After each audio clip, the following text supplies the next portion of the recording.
So hello everyone, my name is Ashif और आज के वीडियो में बात करेंगे चैप्टर वेक्टर्स की। तो इसमें हम वो फॉर्मूलाज करेंगे जो आपके एनडीए एग्जाम्स के लिए बहुत इंपॉर्टेंट है। ज़्यादा डीप में नहीं जाएंगे, तो सिर्फ फॉर्मूलाज देखते हैं। सबसे पहले बात करते हैं कि वेक्टर्स होते क्या हैं। वेक्टर्स तो आपको पता है, एक फिजिकल क्वांटिटी होती है, उसका एक स्केलर फॉर्म होता है, एक वेक्टर फॉर्म होता है। वेक्टर डायरेक्शन और मैग्नीट्यूड दोनों देता है। तो हम इसको कैसे करेंगे, मान लो ये वेक्टर ए है, ये बी है, ये सी है। बहुत लोग बताते हैं कि ये इनके डायरेक्शन अलग अलग होनी चाहिए। फिर मतलब बहुत बच्चे ये करते हैं कि इसको इधर कर दो, इसको इधर कर दो, फिर डायरेक्शन निकालेंगे। हम सीधा जो फॉर्मूला होता है वही देखेंगे। तो ये हम क्लॉकवाइज में ले जाएंगे पहले। तो क्लॉकवाइज में जाते वक्त ये डायरेक्शन इसके साथ जा रही है, तो इसके हम सी लिख देंगे। और ये डायरेक्शन बी, देखो बी इधर है, बी ऊपर की साइड जा रही है और एंटी क्लॉकवाइज नीचे की साइड आ रहा है, मतलब ये अपोज कर रहे हैं एक दूसरे को। तो इधर आएगा माइनस बी। ऐसे ये है, ये ऐसे जाएंगे और ए ऐसे है, तो ये भी अपोज कर रहा है ए, तो इधर लिख देंगे हम minus A equal to 0। A और बी को उधर भेजेंगे तो क्या आएगा, vector C equal to vector A plus vector B. ऐसे अगर आपसे कुछ क्वेश्चन पूछ लें तो आप ऐसे ही करना। इसमें जीरो वेक्टर होता है। जीरो वेक्टर में क्या होता है, जिसका मैग्नीट्यूड 0 होता है, इसको नल वेक्टर भी बोलते हैं। और ये यूनिट वेक्टर है। यूनिट वेक्टर में मैग्नीट्यूड कितना होता है, 1। अब यूनिट वेक्टर को रिप्रेजेंट कैसे करते हैं, यूनिट वेक्टर को रिप्रेजेंट करते हैं हम ऐसे, और इसको हम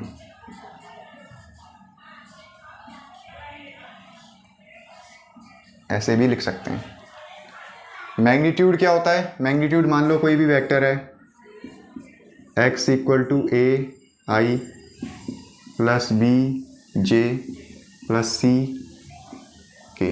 ये आई जे के क्या होते हैं, ये आई जे के यूनिट वेक्टर के रिप्रेजेंटेशन होता है। जैसे ये अपना ग्राफ है, तो अगर x एक्सिस में कुछ रिप्रेजेंट करेंगे तो हम i के फॉर्म में करेंगे, y में करेंगे तो j के फॉर्म में, और z में करेंगे तो k के फॉर्म में। तो ये वही है।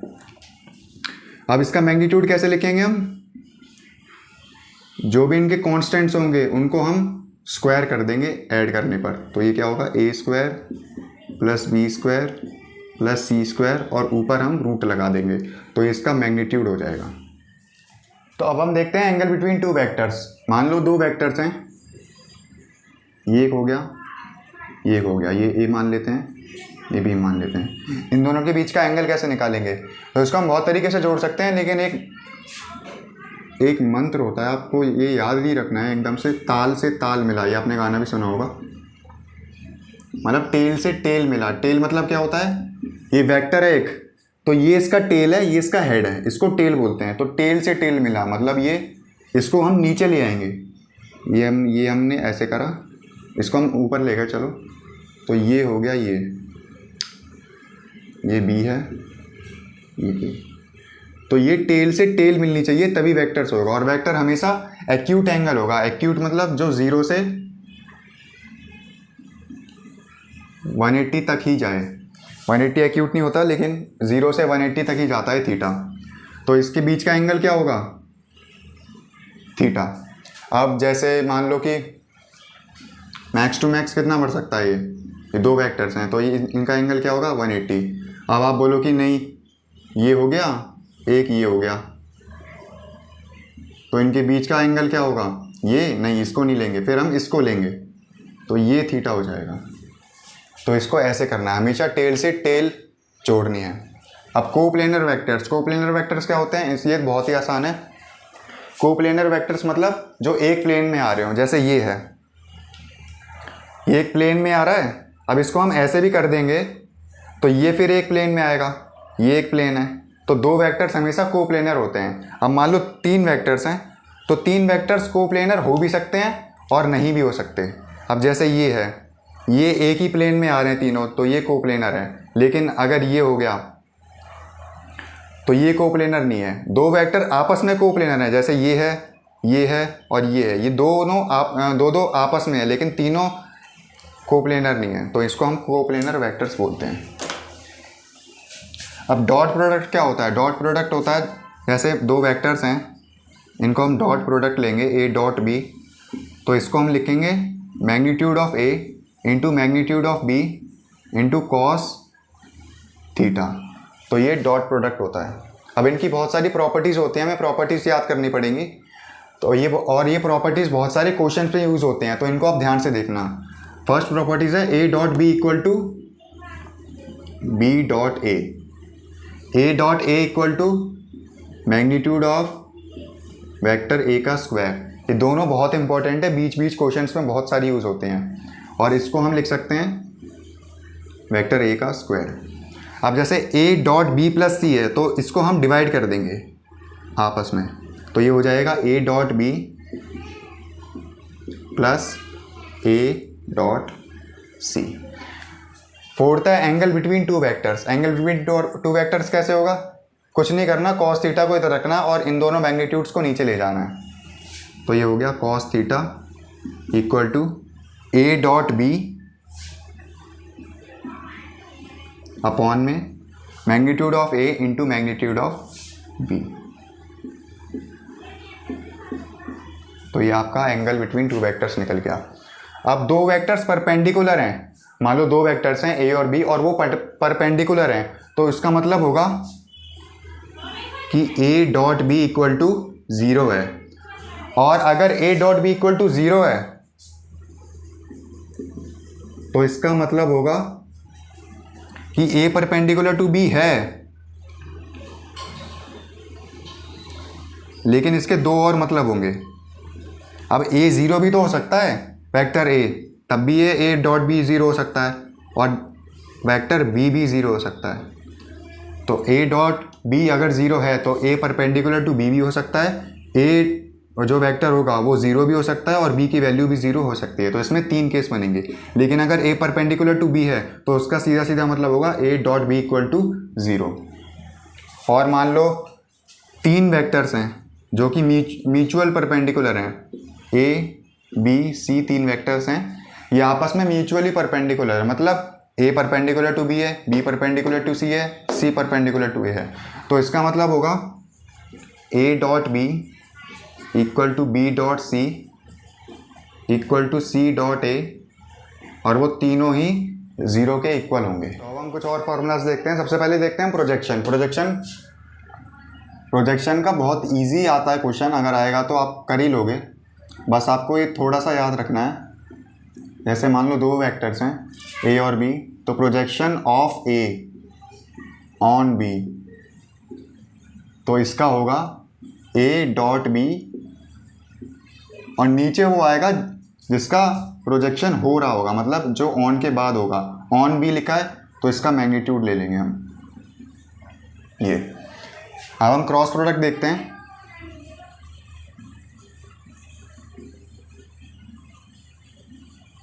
क्रॉस प्रोडक्ट होता क्या है?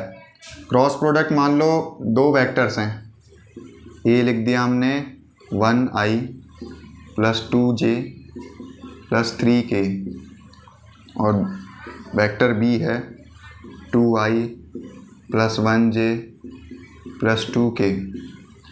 तो इसको हम ए क्रॉस बी कैसे करेंगे? ए क्रॉस बी ऐसे करेंगे, हम इन दोनों का मैग्नीट्यूड ले लेंगे। मैग्नीट्यूड कैसे लेंगे? मैग्नीट्यूड मतलब मैग्नीट्यूड नहीं, सॉरी, इसका डिटर्मिनेंट लेंगे। डिटर्मिनेंट में सबसे पहले ऊपर लिखेंगे हम i j वेक्टर k, और इधर लिखेंगे a की वैल्यू। a की वैल्यू क्या होगी? 1 2 3, तो लिखेंगे 1 2 3। b की वैल्यू क्या होगी? 2 1 2, तो लिखेंगे 2 1 2, और इनका डिटर्मिनेंट लेंगे। डिटर्मिनेंट लेना आता है ना, कैसे लेंगे? तो ये हो जाएगा, अगर हम i लिखना चाहते हैं, i लिखेंगे तो इस वाली लाइन को और इस वाली लाइन को हाइड कर देंगे, मतलब ये लाइन और ऊपर की लाइन जिसमें i होगा उसको हाइड कर देंगे, और जो बचेगा उसको क्रॉस मल्टीप्लाई करेंगे। क्रॉस मल्टीप्लाई कैसे करेंगे? इसको इससे प्लस इसको इससे, तो आएगा 2 2 जा 4 प्लस 1 3 जा 3, और बीच में माइनस आएगा, माइनस j। आपको ये याद रखना है, i में प्लस आएगा, j में माइनस आएगा, k में वापस प्लस आएगा। तो j के साथ क्या होगा? j में ये लाइन है, इसके साथ तो इसको हाइड करेंगे और ये ऊपर वाली हाइड करेंगे, तो बचेगी क्या, ये 2 और ये 2, तो इसको इससे मल्टीप्लाई करेंगे, 2 1 ज़ा 2 प्लस 2 3 ज़ा 6, तो 2 1 ज़ा 2 प्लस 2 3 ज़ा 6, तो इसको हम ऐसे करेंगे। अब प्लस के करेंगे, के क्या है, इधर है और इधर है, तो इसको इन 4 नंबर को देखेंगे हम, तो 1 1 ज़ा 1 प्लस 2 2 ज़ा 4, तो 1 1 ज़ा 1 प्लस 1 1 ज़ा 1 प्लस 2 2 ज़ा 4, तो हमारी वैल्यू कितनी आ गई, 4 प्लस 3 7 आई, प्लस माइनस आएगा, इधर माइनस है ना जे के साथ, तो 6 प्लस 2 8 जे प्लस 1 प्लस 4 5 के। तो ऐसे हम A क्रॉस B निकालते हैं। अब A क्रॉस B की वैल्यू क्या होती है, मतलब इसका फॉर्मूला क्या होता है, A क्रॉस B का होता है magnitude of A magnitude of B into sine theta. तो ये होता है, बहुत बच्चे कंफ्यूज हो जाते हैं कि क्रॉस में साइन थीटा लिखना है या डॉट में कॉस थीटा या डॉट में साइन थीटा, तो आपको बस इतना याद रखना है, साइन क्रॉस, मतलब ये आपको ये वर्ड याद करना, sine cross sine cross sine cross sine cross, तो मतलब क्रॉस के साथ हमेशा साइन आएगा, बाकी डॉट के साथ कॉस आ जाएगा, तो आपको ये याद रखना है। अब इनकी कुछ प्रॉपर्टीज़ देख लेते हैं हम। प्रॉपर्टीज़ में क्या होता है, उसमें डॉट प्रोडक्ट में होता है A dot B equal to B dot A, लेकिन क्रॉस में नहीं होता, क्रॉस में नहीं होता है कि A cross B equal to B cross A होगा, नहीं, इसमें आएगा A cross B equal to minus of B cross A. किसी भी मैग्नीट्यूड को हम चेंज नहीं कर सकते बिना नेगेटिव लगाए। सेकंड प्रॉपर्टी होती है ए क्रॉस बी प्लस सी, तो ये तो वैसे ही चलेगी, ये डिस्ट्रीब्यूट जाएंगे, मतलब ए क्रॉस बी प्लस ए क्रॉस सी। अब दो वेक्टर पैरेलल हैं, तो इसका मतलब क्या होगा, ए पैरेलल टू बी है, तो इसका मतलब होगा थीटा इक्वल टू 0 है या फिर 180 है, और अगर थीटा इक्वल टू 0 या 180 है तो इसका मतलब होगा ए क्रॉस बी इक्वल टू 0 है। मान लो थीटा इधर हमने 0 रख दिया, तो साइन 0 होता है, तो ये क्या, ये पूरी वैल्यू 0 हो जाएगी, तो इसका मतलब ए क्रॉस बी इक्वल टू 0। हम मान लो ए इज परपेंडिकुलर टू बी है, तो थीटा इक्वल टू 90 डिग्री है, इधर हमने थीटा इक्वल टू 90 डिग्री रख दिया, तो ये साइन 90 कितना हो जाएगा, 1 हो जाएगा ये, तो क्या बचेगा, A cross B equal to magnitude of A into magnitude of B, तो लिखेंगे इधर A cross B equal to magnitude of A into magnitude of B. अभी कुछ और प्रॉपर्टीज़ देखते हैं, इसकी बहुत प्रॉपर्टीज़ हैं, आपको याद रखनी पड़ेंगी ये सारी। अब एक बहुत इंपॉर्टेंट प्रॉपर्टी होती है, इसका नाम तो मुझे बोलना आता नहीं है, लेकिन इसको हम देख लेते हैं।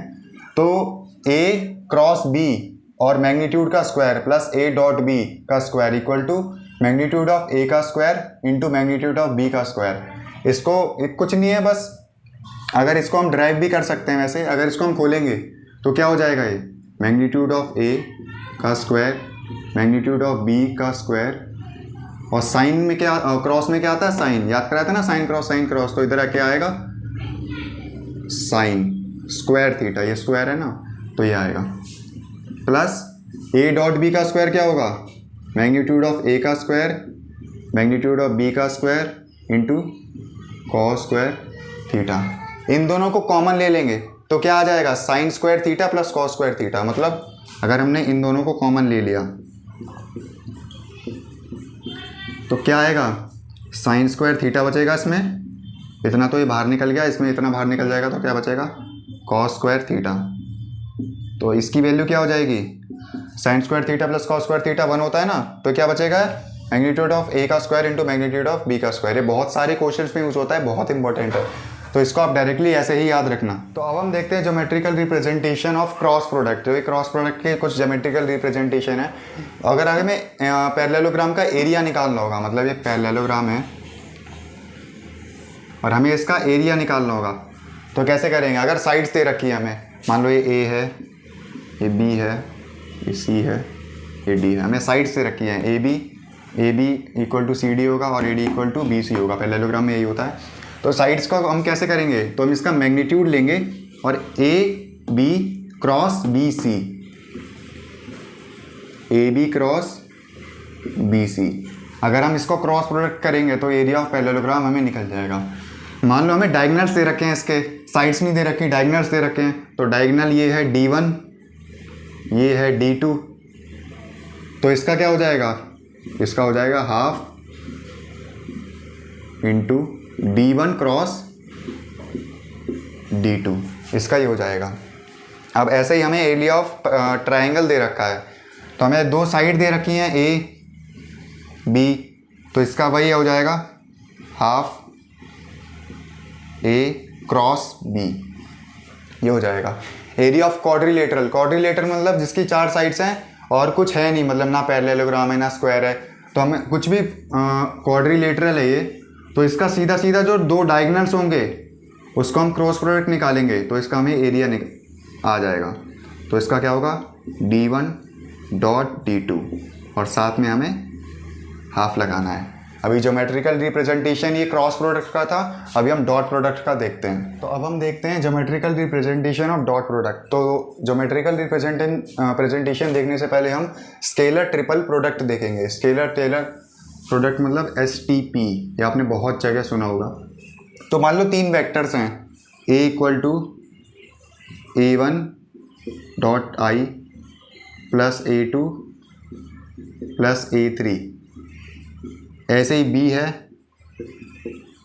B1 plus B2 plus B3, ऐसे ही C है C1 plus C2 plus C3K।